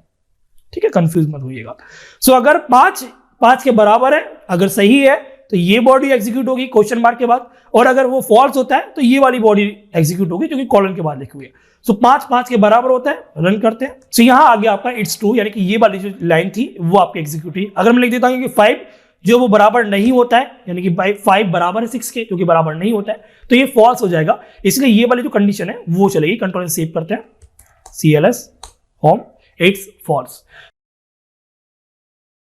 यहां पर जैसे लिखा हुआ है, logical operators are used to perform logical operations of given expressions और रिलेशंस एक्सप्रेशंस और वेरिएबल्स। यानी कि लॉजिकल ऑपरेटर कुछ आपके ऐसे सिंबल्स होते हैं जो कि आपके एक्सप्रेशंस या फिर वेरिएबल पर कुछ भी लॉजिकल परफॉर्म करने के लिए यूज होते हैं। यहां पर 3 सिंबल आपके लिए प्रोवाइड किए गए हैं। C और C++, जावा में भी हमने यही पढ़े थे, और जावास्क्रिप्ट में भी यही सेम सिंबल है, जैसे कि and, logical and operator, logical और ऑपरेटर और नॉट ऑपरेटर। यहां पर एक चीज आपको ध्यान देनी पड़ेगी कि ये जो सिंबल होता है इसे हम बोलते हैं एम्परसेंड, और इसको आपको 2 बार यूज करना होता है। ये जो सिंबल है यहां पर कुछ इस प्रकार से असलियत में होता है, और जब हम इसे लिखते हैं तो ये कुछ इस प्रकार से दिखता है, लेकिन असलियत में ये वाला सिंबल होता है जो कि आपका एंटर के ऊपर जो होता है ना ऑप्शन, वहां आपको मिलेगा सिर्फ तो जब आप प्रेस करेंगे। इसे आप पाइप सिंबल बोलते हैं। और जो लास्ट में होता है वो आपका एक्सप्लेनेशन वाला मार्क होता है, जो कि सिंगल टाइम लिखना पड़ता है। याद रखिएगा, 2 बार एम्परसेंड लिखा जाता है, 2 बार पाइप सिंबल लिखा जाता है, लेकिन नॉट जो है, एक्सप्लेनेशन जो है, वो सिर्फ और सिर्फ सिंगल बार लिखा जाता है। यही आपका लॉजिकल ऑपरेटर कहलाता है। अब यहां पर मैं लॉजिकली बात तो कर रहा हूं कि लॉजिकल ऑपरेटर है, लेकिन आपको यहां पर और कनेक्ट करने के लिए, क्योंकि अगर आप, मुझे पता है अगर आप ये पढ़ रहे हैं तो आपने डिजिटल इलेक्ट्रॉनिक्स भी पढ़ी होगी, आपने गेट्स वगैरह फिजिक्स में भी पढ़े होंगे 10th 12th में, और आपने अपने कंप्यूटर साइंस के सब्जेक्ट में ही पढ़ा होगा। वहां पर आपने 3 गेट पढ़े होंगे। गेट आपको पता होगा ना, लॉजिक गेट आप उन्हें बोलते थे। सेम वही काम आपका एक प्रकार से यहां पर है। लॉजिक गेट किस प्रकार से बनते थे? ये होता था आपका कौन सा गेट? ये होता था आपका and gate, AND, and gate. आप समझ लीजिए कि ये एंड गेट जो भी परफॉर्म करता था वो आपका ये डबल एम्परसेंड वाला लॉजिकल ऑपरेटर जो हम यहां यूज करेंगे, वही काम इसका भी होगा। इसी प्रकार से हम और की बात करते थे तो ये होता था आपका और ऑपरेटर, इस प्रकार से OR, और इसका जो काम करेगा वो करेगा आपको ये डबल पाइप सिंबल वाला। इसी प्रकार से जब नॉट की बात करते थे तो ये होता था आपका नॉट, और इसका जो काम करेगा वो करेगा आपका सिंगल टाइम एक्सप्लेनेशन मार्क यहां प्रोग्रामिंग में। अब हमने जब देखा था एंड गेट, जब हमने पढ़े थे, अभी हो सकता है आपको नहीं पता हो तो कंफ्यूज मत होइएगा, अभी हम धीरे धीरे समझ लेंगे। मैं उनके लिए बता रहा हूं क्योंकि मैं सपोज करे चल रहा हूं कि आप कंप्यूटर साइंस के स्टूडेंट है, आपने ये तो पढ़े ही होंगे। सो लॉजिकल एंड की जब हम बात करते थे, गेट की जब हम बात करते थे, तो इसमें आपके 2 क्या होते थे? इनपुट होते थे, और एक आपका क्या आता था? आपका आउटपुट आता था। इसी प्रकार से जब हम और गेट की बात करते थे तो यहां भी आपके 2 इनपुट होते थे, और क्या आता था आपके पास? आपके पास एक आउटपुट आता था। इसी प्रकार से जब हम नॉट की बात करते थे तो एक तो आपका इनपुट होता था और एक ही आपका आउटपुट आता था, लेकिन वो कन्वर्ट होकर आता था। यानी कि अगर आपके पास है इनपुट x, तो आपके पास नॉट की मदद से जो आउटपुट आता था वो आता था x इनवर्स, इस प्रकार से। अब हम बात करते हैं लॉजिकल एंड ऑपरेटर की। तो इसका सीधा सिद्धांत ये है कि जो आपके दोनों एक्सप्रेशन होंगे जिनको आप आपस में कंपेयर कर रहे होंगे, उनके बीच में आपने लॉजिकल एंड लगाया हुआ होगा, तो वो हमेशा दोनों एक्सप्रेशन ट्रू होनी चाहिए, तभी आपका आउटपुट या तभी आपको वैल्यू जो रिटर्न मिलेगी वो ट्रू मिलेगी, नहीं तो फॉल्स ही मिलेगी। सीधी बात है ना, दोनों ट्रू होनी चाहिए, ये और ये ट्रू होनी चाहिए, तभी आपका आउटपुट ट्रू मिलेगा। ये है लॉजिकल एंड। जब हम लॉजिकल और की बात करते हैं तो यहां सीधी सी बात क्या है कि अगर आपका एक भी ट्रू है, एक भी एक्सप्रेशन आपकी ट्रू निकलती है, तो आपको रिटर्न क्या मिलेगा? ट्रू ही मिलेगा। यानी कि अगर एक भी ट्रू हुआ, जैसे ये फॉल्स है और एक ट्रू है, अगर एक भी ट्रू हो गया तो आउटपुट आपके पास ट्रू ही मिलेगा। और अगर हम नॉट की बात करते हैं, नॉट का सिंबल होता है, अगर हम जब नॉट की बात करते हैं तो अगर आपके पास ट्रू है तो आपको फॉल्स मिलेगा, फॉल्स है तो आपको ट्रू मिलेगा। ये चीज आपको ध्यान देनी पड़ेगी। लॉजिकल एंड दोनों ट्रू होनी चाहिए, तभी आपको आउटपुट ट्रू मिलेगा। लॉजिकल और एक भी ट्रू हुआ तो आपका आउटपुट ट्रू मिलेगा। लॉजिकल नॉट अगर ट्रू है फॉल्स मिलेगा, फॉल्स है तो ट्रू मिलेगा। सिंपल है ना। अब हम बढ़ते हैं आगे। किस प्रकार से अगर आपको ये लिखना, ये समझिए। इससे पहले जो हमने वीडियो बनाई थी उसमें मैंने आपको कंपैरिजन ऑपरेटर बताए थे, जहां आपने equal, not equal, greater than, less than equal to, ये सब पढ़ा था ना। तो ये यहां पर काम आने वाला है। देखिए जिस प्रकार से हमें लिखा हुआ है कि क्या 5 जो है वो 5 के बराबर है, ट्रू है, ये भी तो बूलियन वैल्यू रिटर्न करता है कंपैरिजन।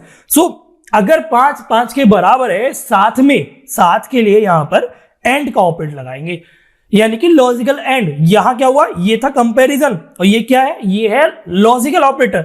सो कंपैरिजन जब हमने किया कि क्या 5 5 के बराबर है, और अगर है तो क्या साथ में जो 6 है वो 6 के बराबर है। और अब यहां पर आपको मिलेगा कि 5 5 के बराबर होता है, यानी कि ये ट्रू आ गया। लॉजिकल एंड आपके पास है पहले से ही। क्या जो 6 है वो 6 के बराबर है? ऑब्वियसली होता है, ये भी आपको ट्रू रिटर्न करेगा। सो यहां से क्या रिटर्न होकर आएगा? ये आएगा ट्रू। और मैंने आपको क्या बताया कि लॉजिकल एंड हमेशा दोनों ट्रू होंगे तभी ट्रू रिटर्न करेगा। तो यहां पर ये भी ट्रू है, ये भी ट्रू है, लॉजिकल एंड का आप यूज कर रहे हैं। सो फाइनल आउटपुट क्या आएगा आपके पास? वो भी ट्रू आएगा। अभी प्रैक्टिकली बात करेंगे, थ्योरिकली हम बात अभी कर रहे हैं। इसी प्रकार से हम लॉजिकल और की जब बात करते हैं, यहां पर हम लिख देते हैं इस प्रकार से, यहां हमने लॉजिकल और यूज किया, और सेम हमने 5 > 6 किया। यहां से आपका ट्रू आ गया और यहां से आपका फॉल्स आ गया। क्लियर है। लेकिन अभी जो आपने ऑपरेटर यूज किया हुआ, लॉजिकल और ऑपरेटर यूज किया हुआ, जिसमें मैंने आपको बताया था कि अगर एक भी ट्रू हुआ तो रिटर्न आपको ट्रू ही मिलने वाला है। तो यहां ट्रू है और यहां फॉल्स है, लेकिन एक ट्रू आपके पास है, तो आउटपुट जो मिलेगा वो क्या मिलेगा? ट्रू मिलेगा। इसी प्रकार से अगर आप नॉट का यूज करते हैं तो नॉट में आपका 2 एक्सप्रेशन यूज नहीं होगी, नॉट में आपका सिंगल एक्सप्रेशन यूज होगी। इस प्रकार से अगर आपने लिखा हुआ है कि क्या 5 5 के बराबर है, और बराबर है तो नॉट लगा दीजिए आगे। नॉट में एक ही एक्सप्रेशन यूज होगी, तो यहां से आएगा ऊपर ट्रू। ट्रू क्या लगा हुआ है, नॉट लगा हुआ है, और वो क्या करेगा, इसको ऑपोजिट कर देगा। समझ रहे हो ना, तो ये ट्रू है तो ये रिटर्न क्या करेगा, फाइनल में फॉल्स कर देगा। अगर ऊपर से आता आपके पास फॉल्स तो ये रिटर्न क्या करता, ट्रू करता। सिंपल है ना। अब चलते हैं हम प्रैक्टिकली समझते हैं इस चीज को। अब यहां मान लीजिए मैं क्या करता हूं, लेट एक वेरिएबल बनाता हूं x नाम का, ठीक है, क्लियर है। और x के अंदर बाद में कोई जो भी वैल्यू रिटर्न होगी वो हमारे x के अंदर चली जाएगी, क्योंकि यहां पर बूलियन वैल्यू को एक वेरिएबल होल्ड कर सकता है। सो x के अंदर ये तो ट्रू जाएगा या फॉल्स जाएगा, बाद में हम x को प्रिंट कर देंगे। क्लियर है ना। सो हमने क्या समझा कि क्या 5 5 के बराबर है, ठीक है, ब्रैकेट में लिख देते हैं। अगर 5 5 के बराबर है और एंड ऑपरेटर हमने इस प्रकार से लगाया, और क्या 6 जो है वो 6 के बराबर है, इस प्रकार से तो हमने समझा था, और यहां पर हमने कॉलन लगा दिया, और बाद में हमने कंसोल डॉट लॉग की मदद से क्या किया, x को प्रिंट कर दिया। देखते हैं इसकी वैल्यू जो आती है आपकी वो क्या आती है। हमने यहां पर टर्मिनल ओपन किया, नोड, फाइल नेम होम, और एंटर प्रेस किया।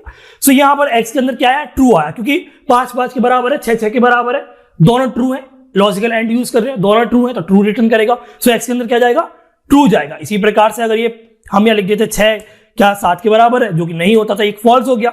सो एक ट्रू है एक फॉल्स है, लॉजिकल एंड यूज कर रहे हैं तो फॉल्स रिटर्न होगा। सो x के अंदर क्या आएगा, नोड होम एंटर, फॉल्स आएगा।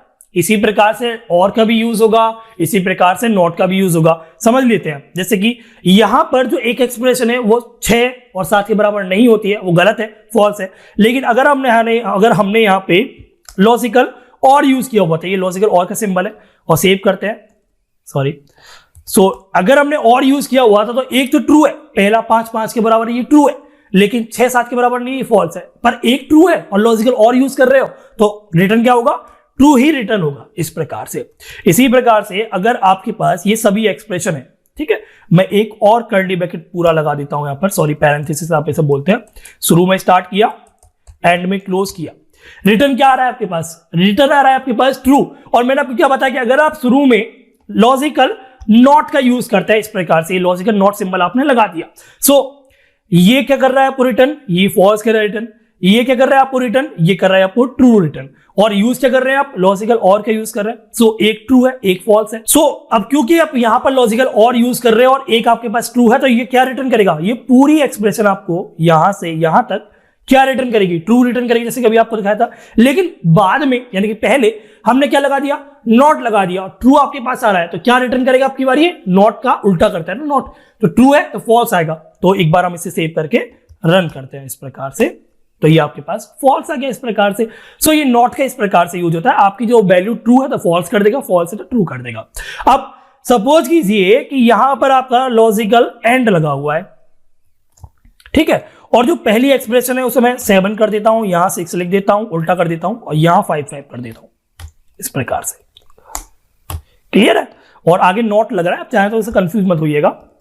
अब यहां पर मैं आपको क्या बताना चाह रहा हूं कि जो 6 है वो 7 के बराबर है, नहीं होता है। लेकिन अगला जो ऑपरेटर आपने यूज किया हुआ वो किया हुआ है लॉजिकल एंड ऑपरेटर। इससे सीधा सा मतलब क्या है कि दोनों के दोनों ट्रू होनी चाहिए, लेकिन आपके पास पहली ही एक्सप्रेशन फॉल्स आ गई तो वो दूसरी को चेक करेगा ही नहीं, क्यों टाइम वेस्ट करेगा, क्योंकि लॉजिकल एंड यूज कर रहे हो, दोनों ही ट्रू होनी चाहिए। और पहले ही फॉल्स होगा तो इसका मतलब यही है कि जो आउटपुट आएगा वो आपके पास फॉल्स ही आएगा। लेकिन आपने यहां पर नॉट यूज किया हुआ है तो ये फॉल्स को क्या कर देगा, ट्रू कर देगा। कंट्रोल एस करते हैं, सेव CLS और ट्रू, ये आपके पास इस प्रकार से रिटर्न हो गया। सबसे पहले कि आखिर ये बिट वाइज ऑपरेटर होता क्या, जैसे कि आपको नाम से समझ में आ रहा है बिट वाइज, यानी कि हम बिट पर ही काम करेंगे। सो यहां लिखा भी हुआ है कि bit wise operators works on bit, यानी कि बिट पर काम करता है। बिट अगर आपको नहीं पता है सो ये अगर हम बोलते हैं ये 0 है, 0 को हम बिट बोलते हैं कंप्यूटर में। अगर हम बोलते हैं ये 1 है तो 1 ये बिट है। और जब हम दोनों की बात करते हैं 0 और 1 की, तो उस समय हम क्या बोलते हैं, बाइनरी बोलते हैं। सो जो बिटवाइज ऑपरेटर है वो हमारा बिट पर काम करता है, यानी कि वो या तो 0 पे काम करेगा या फिर वो 1 पे काम करेगा। किस प्रकार से करेगा वह मैं अभी आपको समझा दूंगा। सो यहां लिखा हुआ है bitwise operators works on 32 bits number, यानी कि जो बिटवाइज ऑपरेटर जावास्क्रिप्ट में काम करेगा वो 32 बिट यानी कि 32 बिट के नंबर पर काम करेगा, बिट नंबर पे काम करेगा। यानी कि मेरा सिंपल सा मतलब ये है कि 0000 ये 4 बिट हो गई। इसी प्रकार से तो 0110 कुछ भी हो सकता है। सो अभी जो हमारे पास लिखी हुई है ये कुछ 32 बिट है और ये कौन सा बाइनरी नंबर है मुझे अभी नहीं पता, ठीक है। सो इस प्रकार से ये 32 बिट लिखी जाती है। अगर सपोज कीजिए आपने लिखा 5, सो कंपाइलर या फिर सपोज कीजिए आप जो बैकएंड पे काम चलेगा जो आपको नहीं दिखाई देगा वो क्या होगा कि 5 को ये 32 बिट में पहले लिखेगा। कुछ इस प्रकार से ये 5 को 32 बिट में लिखेगा, जो कुछ इस प्रकार से होगा कि ये बाकी सभी 00 होंगी और ये जो आपकी 00 एंड में आ रही है वो यहां लिखा जाएगा 0101। ये इस प्रकार से ये 32 बिट में 5 को लिखेगा। लेकिन मैं यहां पर आपको 32 बिट बार बार लिख के तो नहीं दिखाऊंगा, मैं यहां पर बात करूंगा सिर्फ 4 बिट में, ठीक है, क्योंकि ताकि आपकी समझ में हो जाए। क्योंकि मैं अगर बार बार 32 बिट लिखूंगा बहुत ज्यादा कंफ्यूजन हो जाएगा, बहुत ज्यादा टाइम जो वो लग जाएगा मैं यहां पर। तो मैं बात करूंगा सिर्फ 4 बिट में, लेकिन जावास्क्रिप्ट में 32 बिट में काम होता है। क्लियर है ना।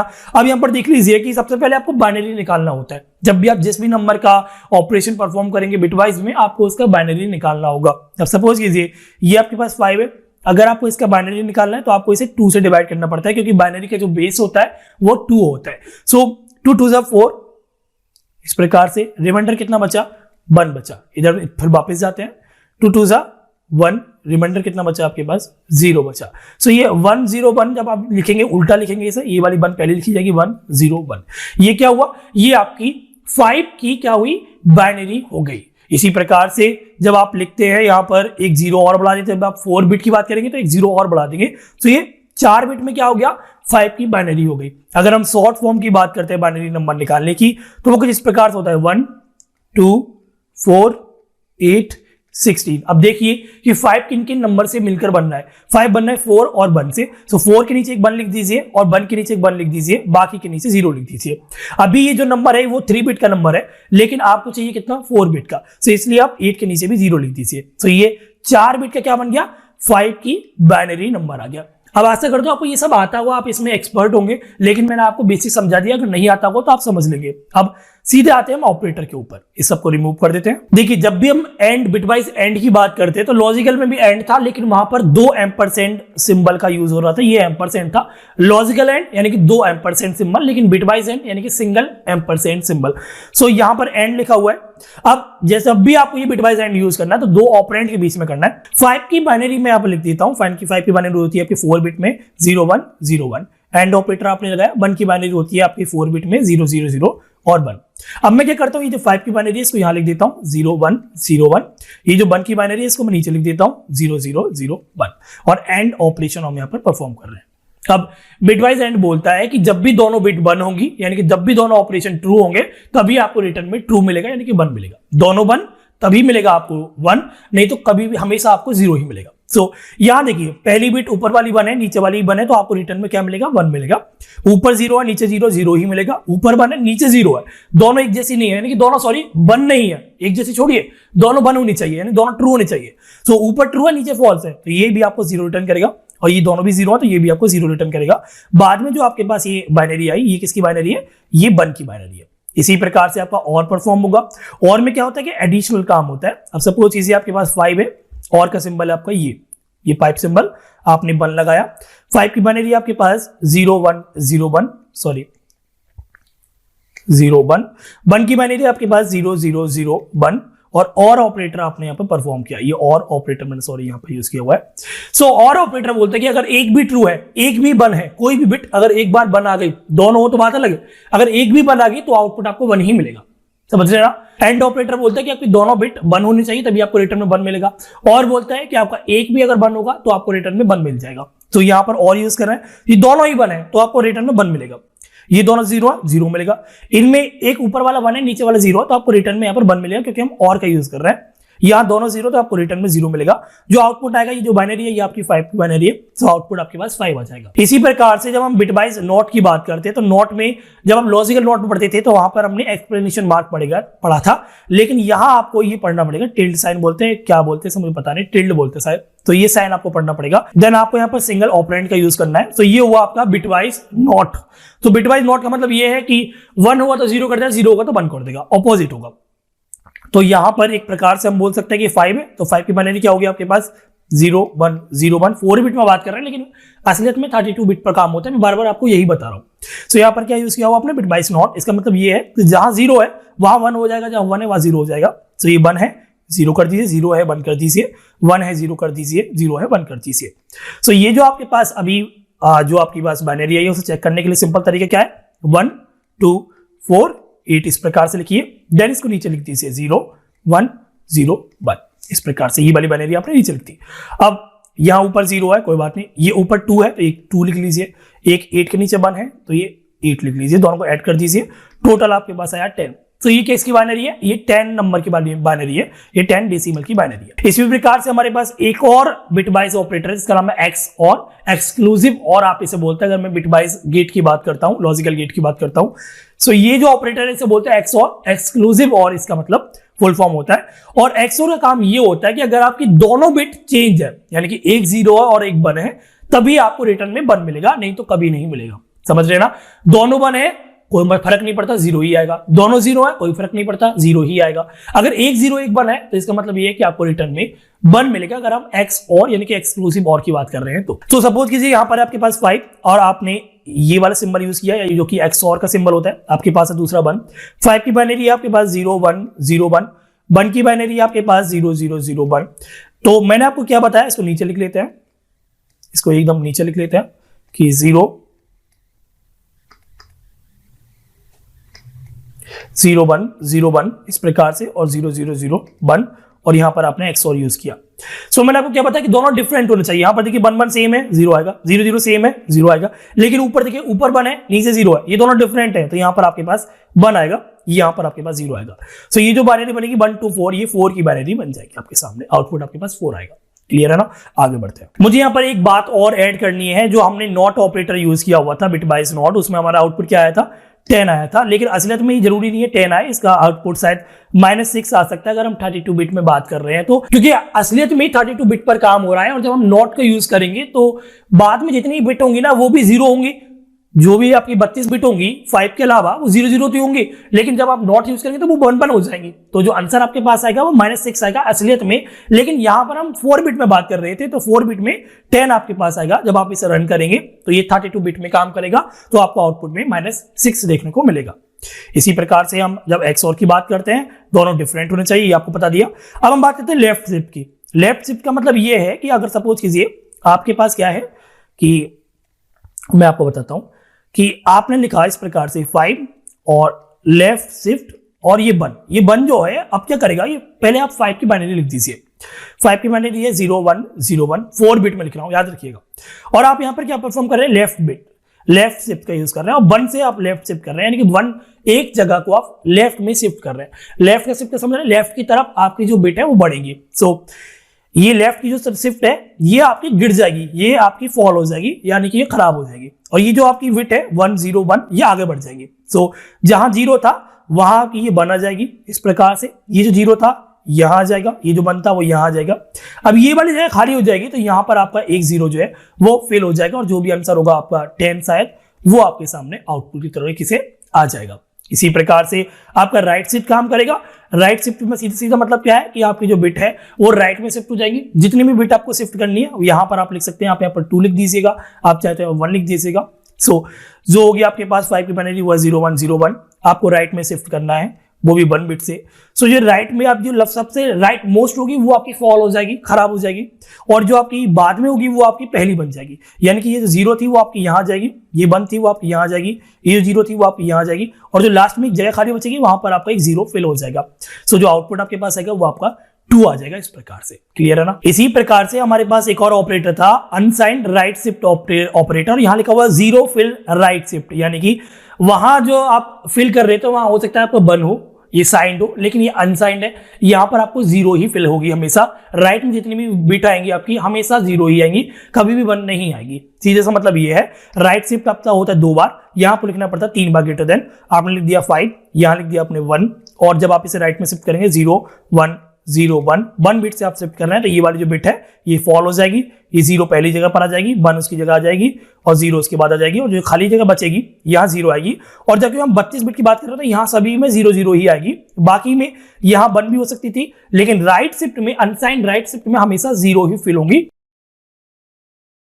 अब टाइप ऑपरेटर से आपको समझ में आ रहा होगा कि यहां पर बात कहीं ना कहीं टाइप की होगी, यानी कि डाटा टाइप की होगी। डाटा टाइप आपके आखिर कौन कौन से होते हैं? आपके नंबर्स होते हैं, स्ट्रिंग्स होते हैं, आपके बूलियंस होते हैं, ऑब्जेक्ट फंक्शन, ये सभी डाटा टाइप होते हैं ना आपके। अब इनमें टाइप ऑफ ऑपरेटर ये चेक करता है, टाइप ऑफ, पहली बात तो एक ऑपरेटर होता है, कोई फंक्शन नहीं होता है। तो टाइप ऑफ ऑपरेटर ये पता करता है कि जो भी चीज आपने लिखी हुई है वो किस टाइप की है, किस डाटा टाइप की है। सपोज कीजिए आपके पास यहां पर लिखा हुआ है, मैं लिख देता हूं console.log, अरे लिख जा, देन यहां पर मैं लिखूंगा टाइप ऑफ, ठीक है, देन स्पेस दूंगा। अगर मैं लिख देता हूं स्ट्रिंग, स्ट्रिंग को डबल कोट्स में लिखना होता है, ये स्ट्रिंग है, आपको पता है ये स्ट्रिंग है, लेकिन जब हम इसे रन करेंगे तो ये बताएगा कि भैया ये जो आपने लिखा हुआ है ना निर्भय, इसका जो टाइप है वो स्ट्रिंग है। सिंपल सा काम यही होता है टाइप ऑफ का। CLS करते हैं, note file name home, then enter, तो यहां पर आ गया आपके सामने स्ट्रिंग, यानी कि ये जो आपने डबल कोट्स में लिखा हुआ है कुछ भी, इसका जो टाइप है वो स्ट्रिंग है। अब सपोज कीजिए यहां पर नंबर होता, एक काम करता हूं मैं इसको पूरे को कॉपी कर लेता हूं। सो सपोज कीजिए अगर यहां पर नंबर होता, मैं नंबर लिख देता हूं कुछ भी और नीचे लिख देता हूं फ्लोटिंग नंबर। मैंने आपको बताया कि चाहे आपका नंबर इंटीजर हो, चाहे वो रियल पॉइंट यानी कि फ्लोटिंग नंबर हो, वो हमेशा नंबर एक ही डाटा टाइप होता है जावास्क्रिप्ट के अंदर, इंट फ्लोट नहीं होता है। सो यहां पर मैं पॉइंट में भी कुछ लिख देता हूं, देन नीचे में यहां पर बूलियन में लिख देता हूं, ट्रू वगैरह लिख देता हूं। इस प्रकार से मैं इसको सेव करता हूं और यहां पर इसको रन करता हूं। सो यहां पर आपको देखने को मिलेगा, इसे मैं फुल स्क्रीन पे कर देता हूं। सो यहां पर आपको देखने को मिलेगा कि जो पहला टाइप है वो है आपका स्ट्रिंग, दूसरा नंबर है जो कि इंटीजर था, तीसरा भी आपका नंबर है जो कि फ्लोट में मैंने लिखा था, और चौथा जो वो आपका बूलियन वैल्यू है। अगर मैं यहां लिखता फॉल्स तो ये भी एक बूलियन वैल्यू होती। तो सिंपल से यही काम होता है आपका टाइप ऑफ का, ज्यादा सिरदर्दी वाली बात है नहीं। अब सपोज कीजिए आपको इस प्रकार से ना लिखना हो, आपने इस प्रकार से लिखा हो कि एक वेरिएबल बनाया हुआ हो x नाम का, जिसके अंदर आपने कुछ भी वैल्यू दे रखी हो। सपोज कीजिए मैं लिख देता हूं फॉल्स, मैं इसको बूलियन बना देता हूं इस प्रकार से। अब अगर आप देखना चाहते हैं कि जो x वेरिएबल है वो आगे किस टाइप का जो है वो वेरिएबल है, सो आप लिखेंगे console.log, देन x को देखने से पहले आपको लिखना पड़ेगा टाइप ऑफ, स्पेस दीजिएगा, x लिखेगा कॉलन, और मैं इसको यहां पर रन कर देता हूं। ठीक है, इसको मैं थोड़ा डाउन कर देता हूं, CLS node file name home, और यहां पर आपको देखने को मिलेगा बूलियन। तो इस प्रकार से भी आप टाइप ऑफ का यूज कर सकते हैं। अब टाइप ऑफ आपने समझ लिया, अब बात करते हैं इंस्टांस ऑफ की। जिस प्रकार से टाइप ऑफ आपका वेरिएबल की या फिर वैल्यू की कौन सा टाइप का है ये पता करता है, इसी प्रकार से आपका इंस्टांस भी काम करता है, लेकिन इंस्टांस ऑफ जो है वो आपका प्रोटोटाइप पे काम करता है। अब यहां पर जो मेन काम होता है इंस्टांस ऑफ का, वो ऑब्जेक्ट्स, एरे, फंक्शन, इन पर काम होता है। और मैंने आपको ना तो अभी फंक्शन बताए क्योंकि वो आने वाले टॉपिक की, गलती मेरी नहीं है, अभी ऑपरेटर चलता है, ऑपरेटर के बाद फंक्शन वगैरह आते हैं। सो अभी फंक्शन नहीं पढ़ाए हुए हैं, ना ही एरे बताया हुआ है, ना ही ऑब्जेक्ट बताया हुआ है, मैंने नहीं बताया। अगर आपको आते हैं तो थोड़ा बहुत आप समझ लेंगे, अगर नहीं आते हैं तो आप ये समझ लीजिए कि टाइप ऑपरेटर में दो ऑपरेटर होते हैं, एक तो होता है टाइप ऑफ ऑपरेटर, एक होता है इंस्टांस ऑफ ऑपरेटर। दोनों में जो अंतर है वो एक ये है कि जो टाइप ऑफ है वो तो आपकी वैल्यू को पता करता है कि किस टाइप की आपकी वैल्यू है, किस टाइप का आपका वेरिएबल है। दूसरा जो आपका इंस्टांस ऑफ होता है वो आपका प्रोटोटाइप पर काम करता है, प्रोटोटाइप के लेवल पर काम करता है। जैसे कि आप सपोज कीजिए मेरे पास एक ऑब्जेक्ट होता है या एक एरे होता है, सपोज कीजिए वो भी आपका एक ऑब्जेक्ट होता है। सो मैं लिख देता हूं यहां पर x, और यहां पर एक एरे बनाता हूं, इसके अंदर लिख देता हूं मैं निर्भय, इस प्रकार से कॉमा देता हूं, लिख देता हूं कौशिक। अभी कुछ लोग कंफ्यूज हो रहे होंगे क्योंकि मैंने बताया नहीं है, जो मेरे से पढ़ रहे हैं उनके लिए कंफ्यूजन है, कोई प्रॉब्लम नहीं है, बाद में हम समझ ही लेंगे। सो एक तरीके से एरे है, मैं इसको कुछ भी लिख देता हूं, देन मैं लिखूंगा बाद में console.log। अब इसका एक सिंटैक्स होता है, सिंटैक्स यानी कि लिखने का तरीका, काम करने का तरीका। सो इंस्टांस ऑफ पर जो सिंटैक्स है, पहले तो आप टाइप ऑफ का सिंटैक्स समझिए कि आपको लिखना पड़ता है टाइप ऑफ, देन स्पेस देकर जो भी वेरिएबल या जो भी वैल्यू आपको देनी है वो आपको यहां पर लिखना होता है। ये क्या है, टाइप ऑफ का आपका जो है वो सिंटैक्स है। इसी प्रकार से आपका इंस्टांस ऑफ का भी सिंटैक्स होता है, मैं इधर लिख देता हूं, सॉरी। इंस्टांस ऑफ का सिंटैक्स है कि ऑब्जेक्ट का नाम क्या है, object name, object name, then आपको ऑपरेटर लिखना है इंस्टांस ऑफ इस प्रकार से, देन ऑब्जेक्ट। सो मैं यहां पर लिख देता हूं कि x जो है वो इंस्टांस है हमारा, इंस्टांस ऑफ एरे, क्योंकि हमें पता है वो एरे है, तो ये सही बात है, जो x है वो हमारा इंस्टेंस है एरे का, तो यहाँ पर ये ट्रू रिटर्न करेगा। मैं कंट्रोल से सेव करता हूँ और इसे CLS करके रन करता हूँ, नोड होम। सो यहाँ पर ये ट्रू कर दिया। अगर मुझे पता है ये एरे है इसलिए ट्रू कर दिया। अगर मैं यहाँ पर स्ट्रिंग लिख देता हूँ ये फॉल्स कर देता, क्योंकि ये स्ट्रिंग नहीं है, ऊपर ये एक एरे है, ये एक ऑब्जेक्ट है, ये स्ट्रिंग नहीं है। सो ये आपका फॉल्स को रिटर्न करेगा, ये भी एक आपका बूलियन को रिटर्न करता है। सो रन करता है, यहाँ पर आपका फॉल्स आ गया इस प्रकार से। अब सपोज कीजिए मुझे पता है वो एरे है, लेकिन एरे भी आपका एक ऑब्जेक्ट होता है। अब अगर मैं यहाँ लिख देता ऑब्जेक्ट इस प्रकार से, कंट्रोल से सेव करता, तो ये आपको यहाँ पर बूलियन ट्रू को रिटर्न कर देगा इस प्रकार से। सो अभी ज्यादा समझेंगे नहीं, डेप्थ में नहीं जाएंगे इंस्टेंस सॉफ्टवेयर, काफी कंफ्यूजिंग हो जाएगा, लेकिन मैंने फिर भी आपको बता दिया है। ऑपरेटर प्रेसिडेंस का मतलब ये है कि कौन सा ऑपरेटर पहले परफॉर्म होगा। यानी कि सपोज कीजिए आपके पास एक है मल्टीप्लिकेशन का ऑपरेटर, यानी कि एस्ट्रिक साइन लिखा हुआ है, और एक लिखा हुआ है आपके पास प्लस वाला साइन यानी कि एडिशनल साइन। अब इनमें से कौन सा वाला ऑपरेशन पहले परफॉर्म होगा, यानी कि कौन सा ऑपरेटर पहले काम करेगा, या वो मल्टीप्लिकेशन करेगा या फिर वो आपका एडिशन वाला काम करेगा। यही होता है आपका ऑपरेटर प्रेसिडेंस। ये एक पूरी टेबल होती है, उसको मैं आपके सामने डिस्प्ले कर दूंगा। जिसका भी लेवल हाई होगा, यानी कि जो भी ऑपरेटर प्रेसिडेंस लेवल का हाई होगा वो पहले परफॉर्म होगा, और जिसका लो होगा वो बाद में परफॉर्म होगा। सीधी सी बात है। और एकदम सिंपल सा एग्जांपल मैं आपको अभी समझा देता हूं। सपोज कीजिए लेट x नाम का आपके पास एक वेरिएबल है, देन x के अंदर हम कुछ भी परफॉर्म कर देते हैं। सपोज कीजिए 5 + 4 × 3। तो अब आपको बताना है कि आखिर इसका आंसर क्या आएगा। अब आप में से काफी ज्यादा लोग ये सोचेंगे कि 5 + 4 = 9 एंड 9 × 3 = 27, तो इसका आंसर जो होगा वो 27 आएगा। लेकिन ऐसा नहीं होगा, यहीं पर काम आता है आपका ऑपरेटर प्रेसिडेंस। ऑपरेटर प्रेसिडेंस बोलता है जो आपका मल्टीप्लिकेशन ऑपरेटर है उसका प्रेसिडेंस लेवल हाई है, तो यानी कि पहले वो परफॉर्म होगा, बाद में कोई और ऑपरेटर जैसे कि प्लस है वो परफॉर्म होगा। सो 4 × 3 = 12 एंड 12 + 5 = 17। तो 17 यहां पर फाइनल आंसर होगा एक्स का। कंट्रोल से सेव करते हैं, कंपाइल पर जाते हैं, सॉरी मतलब कमांड पे जाते हैं, नोट प्लस होम, और यहां पर आंसर जो आया वो 17 आया। तो जो लोग सोच रहे थे कि 27 आएगा, तो यहां तो भैया 10 कम आ गया है, 17 आ गया। सो ये काम होता है आपका ऑपरेटर प्रेसिडेंस का। आप सपोज कीजिए मुझे 5 + 4 जो है वो पहले परफॉर्म ही कराना है, मुझे 5 + 4 ही पहले परफॉर्म कराना है, ना कि 4 × 3 पहले परफॉर्म कराना है। सो इसके लिए मुझे करना क्या होगा कि मुझे 5 + 4 को यहां पैरेंथेसिस में क्लोज कर देना। क्यों? अब ऑपरेटर प्रेसिडेंस बोलता है जो आपके पैरेंथेसिस है, जो आपके ब्रैकेट है, उसका लेवल जो है वो हाई है, और जो मल्टीप्लिकेशन डिवाइड वाले सिंबल है उनका प्रेसिडेंस लेवल लो है। सो यहां पर पहले 5 + 4 परफॉर्म होगा, यानी कि पहले आपको 9 मिलेगा, देन 9 के मल्टीप्लाई 3 से होगी।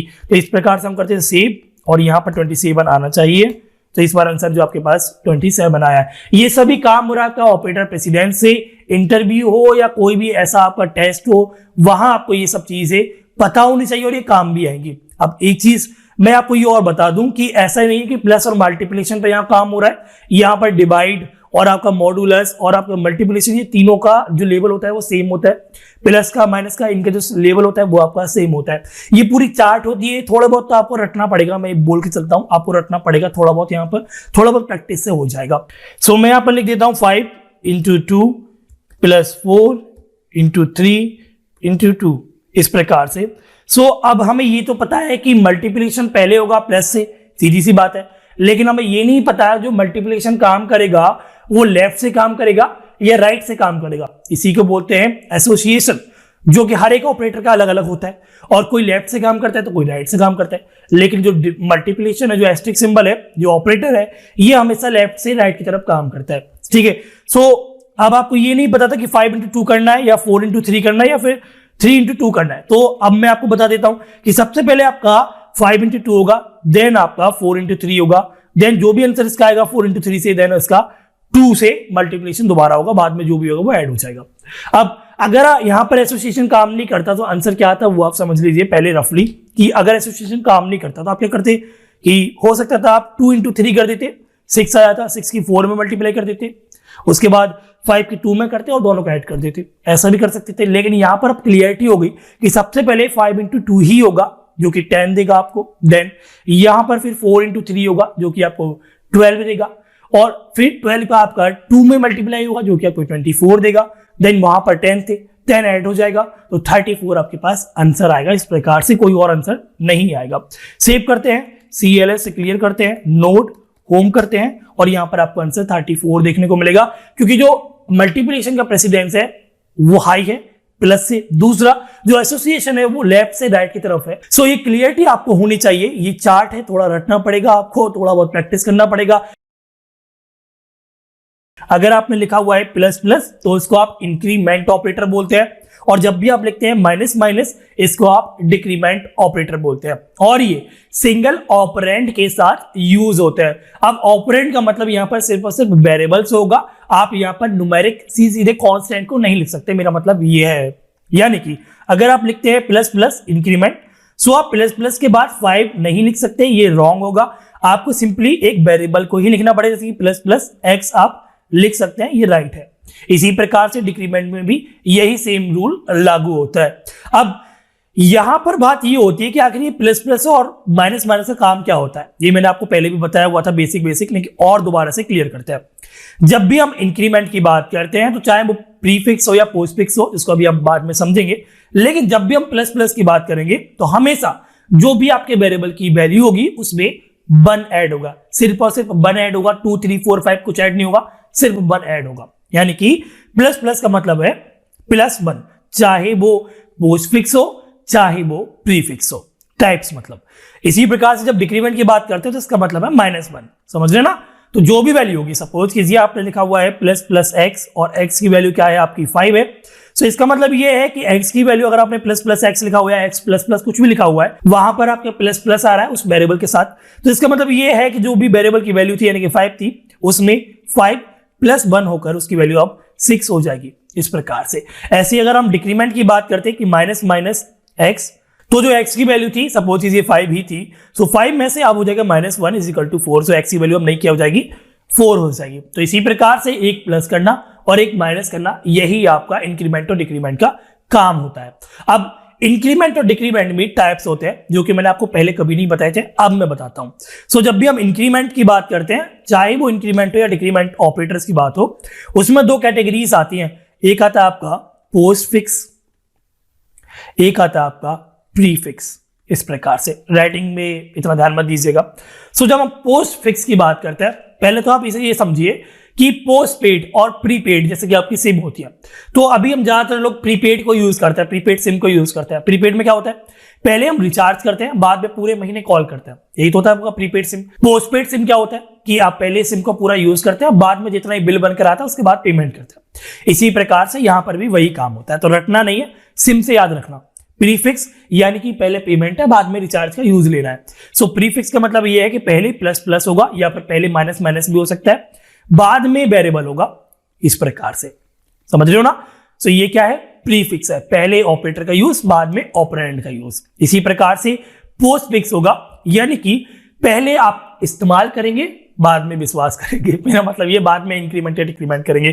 सो पहले एक्स वेरिएबल, बाद में आप प्लस प्लस या माइनस माइनस लिख सकते हैं। सो ये होते हैं आपके 2 प्रकार इंक्रीमेंट और डिक्रीमेंट ऑपरेटर्स के। अब इनके भी थोड़ा बहुत अंतर होता है, दोनों का काम यहां पर सेम है। ये एक्स प्लस प्लस जो है, इसका मतलब भी ये है कि अगर सपोज कीजिए एक्स की वैल्यू 5 है, सो 5 में 1 ऐड कर देना, यानी कि 5 + 1 करेगा ये भी। और ये वाला जो प्रीफिक्स है, इसका भी काम ये है कि ये भी 5 + 1 करेगा। इसी प्रकार से जो नीचे पोस्ट डिक्रीमेंट या पोस्ट फिक्स डिक्रीमेंट लिखा हुआ है, अगर एक्स की वैल्यू 5 है तो ये भी 5 - 1 करेगा, और ये जो आपका प्री डिक्रीमेंट लिखा हुआ ये भी आपका 5 - 1 ही करेगा। तो आखिर इन दोनों में अंतर क्या है, क्योंकि टाइप है तो कुछ तो अंतर होगा ना, तो अंतर हम समझते हैं। देखिए जब भी हम प्रीफिक्स की बात करते हैं, लेट आपके पास एक वेरिएबल है y और एक आपके पास वेरिएबल है x जिसके अंदर वैल्यू है 5।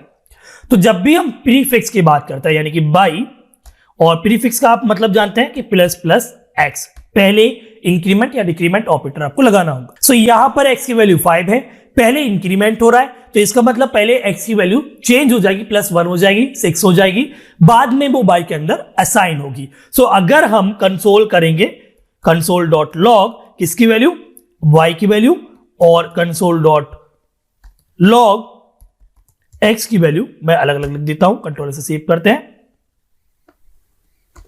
सो जो y की वैल्यू है वो आपकी 6 आएगी, साथ में x की वैल्यू तो अपडेट हो चुकी है, सो वो भी अभी आपको 6 ही देखने को मिलेगी। कंट्रोल से सेव करते हैं, CLS नोड होम। तो यहां पर दोनों वैल्यू आपको 6 देखने को मिली है। वहीं अगर हम बात करते हैं पोस्ट इंक्रीमेंट की, तो आपको वेरिएबल यानी कि ऑपरेंड की बाद में इंक्रीमेंट लगाना होता है। सो यहां पर पहले जैसे कि सपोज कीजिए x की वैल्यू आपकी 5 है, तो पहले x आपका इस्तेमाल हो रहा है, बाद में इंक्रीमेंट हो रहा है। तो इसका मतलब ये है जो भी वैल्यू आपकी x की होगी वो पहले बाई के अंदर असाइन हो जाएगी, यानी कि 5 आपका बाई के अंदर चला जाएगा। बाद में जो x की वैल्यू है, क्योंकि वो इंक्रीमेंट हो रही है, वो अपडेट होकर 5 + 1 होकर x की वैल्यू अब 6 हो जाएगी। तो ऐसे में ये जो कंसोल हमने किया हुआ है, तो बाई की वैल्यू यहां पर x की जो पहली वैल्यू थी यानी कि 5 थी वो यहां पर दिखेगी, और x की वैल्यू जो वो अपडेट होकर 6 दिखेगी। सो आंसर जो आएगा वो आपका आएगा 5 और 6। CLS नोड होम 5 और 6। इस प्रकार से आपका पोस्ट और प्री काम करते हैं। सेम काम आपका डिक्रीमेंट पर भी होगा। अगर मैं यहां पर माइनस माइनस करता हूं, सो x की वैल्यू पहले यूज हो रही है, बाद में डिक्रीमेंट हो रही है, यानी कि पोस्ट डिक्रीमेंट आपने यूज किया है। सो x की वैल्यू पहले बाई में साइन होगी, बाद में x की वैल्यू को अपडेट किया जाएगा। सो यहां पर डिक्रीमेंट हो रहा है, यानी कि 5 - 1 4, तो 4 जो होगी वो x की नई वैल्यू होगी। सो y के अंदर क्या गया, पुरानी वैल्यू जो x की थी, क्योंकि वो बाद में अपडेट हुआ था, पहले नहीं हुआ था। सो x की वैल्यू और y की वैल्यू फिलहाल होगी, y की वैल्यू 5 होगी और x की वैल्यू घटकर 4 हो जाएगी, यानी कि 4 हो जाएगी। कंट्रोल से सेव करते हैं, CLS नोड होम, यहां पर आपको 5 और 4 देखने को मिलेगा। इसी प्रकार से अगर मैं ये माइनस माइनस को पहले लिख देता, यानी कि प्री डिक्रीमेंट कर देता, तो यहां पर जो x की वैल्यू 5 है उसमें से पहले -1 होगा, यानी कि x की वैल्यू 4 होगी। सो बाद में जो x की वैल्यू 4 है वो y के अंदर असाइन होगी, और x की वैल्यू तो 4 हो चुकी है। सो y भी 4 और x भी 4, यही इसका आंसर होगा। कंट्रोल सेव करते हैं, CLS नोड होम, और 4 4 आपको यहां पर देखने को मिलेगा इस प्रकार से। अब सपोज कीजिए आपके पास मल्टीपल वेरिएबल है, जैसे कि यहां पर a है, a के अंदर आपका 4 है, b है, b के अंदर आपका 6 है, और आपने यहां पर लिखा हुआ है plus a plus plus plus और प्लस प्लस b। इस प्रकार से अगर आपके पास एक्सप्रेशन है और आप कंसोल से क्या कर रहे हैं, कंसोल मैं सबको बार बार कंसोल कर देता हूं ताकि कंफ्यूजन ज्यादा ना हो, a कंसोल लॉग b, इस प्रकार से। सो यहां पर आपको देखना क्या है, सिंपल सी चीज है, जहां प्री इंक्रीमेंट है या प्री डिक्रीमेंट है तो पहले उसमें ऑपरेशन अप्लाई कीजिए, जहां पर पोस्ट है तो पहले वैल्यू को यूज कीजिए, बाद में ऑपरेशन अप्लाई कीजिए। सो यहां पर लिखा हुआ है माइनस माइनस एक्स, तो यानी कि पहले ऑपरेशन अप्लाई होगा। सो एक्स की वैल्यू जो थी 5 थी, तो वो अब यहां पर 4 हो जाएगी, एक्स की वैल्यू 4 हो चुकी है। अब यहां पर आप देखिए कि a प्लस प्लस है, सो ये a प्लस प्लस आपका पोस्ट इंक्रीमेंट है, यानी कि पहले वैल्यू यूज होगी। जो x की वैल्यू क्या थी आपकी, वो थी आपकी 4, क्योंकि वो अपडेट हो चुकी है, लेकिन a की वैल्यू अभी यहां पर अपडेट नहीं हुई है, a की वैल्यू आपकी 4 है। सो 4 + 4 = 8 यहां पर आ चुका है, लेकिन a की जो वैल्यू है वो अभी आपकी अपडेट हो चुकी है, यानी कि वो 5 हो चुकी है। और प्लस प्लस b, यानी कि पहले इंक्रीमेंट होगा, तो यानी कि यहां पर 6 से b की वैल्यू आपकी 7 हो जाएगी। सो 4 4 8 प्लस 7, यानी कि आपके पास आंसर जो आया वो 15 आएगा y का। सो y की वैल्यू 15 होगी, a की वैल्यू आपकी 5 हो जाएगी, b की वैल्यू आपकी 7 होगी, और x की वैल्यू आपकी 4 होगी। इस प्रकार से कंट्रोल से सेव करते हैं, आंसर देखते हैं नोड होम। तो यहां पर आपको देखने को मिलेगा, मैं इसे जूम कर देता हूं, वापस बड़ा कर देते हैं इसका मतलब, और सॉरी, तो देखिए y की वैल्यू आपकी 15 आई, और आपकी a की वैल्यू 5 आई, 4 से बढ़ गई वो, b की वैल्यू 6 से 7 हो गई, और x की वैल्यू 5 से 4 होगी। तो इस प्रकार से आप पोस्ट इंक्रीमेंट और डिक्रीमेंट का यूज कर सकते हैं। ज्यादातर इंक्रीमेंट डिक्रीमेंट आपके लूप में इस्तेमाल किए जाते हैं, और भी बहुत जगह इस्तेमाल किए जाते हैं, लेकिन आपको लूप में बहुत बार देखने को मिलेंगे। आज की वीडियो को हम यही रहने देते हैं, और वीडियो पसंद है तो प्लीज थम्स अप यानी कि लाइक कर दीजिएगा, डिसलाइक कर भी सकते हैं। अगर आपको ना पसंद आए तो कोई प्रॉब्लम नहीं है, उससे कुछ घंटा फर्क नहीं पड़ने वाला है। वीडियो शेयर कर दीजिएगा। अगर आप अपने दोस्तों का भला करना चाहते हैं तो नंबर के पीछे मत भागिएगा, चैनल को सब्सक्राइब कीजिएगा, क्योंकि हम आपके लिए ऐसी वीडियोस लेके आते रहते हैं। आज की वीडियो में इतना ही, अगली वीडियो में हम आपसे मिलते हैं दोबारा से। वीडियो देखने के लिए शुक्रिया, धन्यवाद, जय हिंद।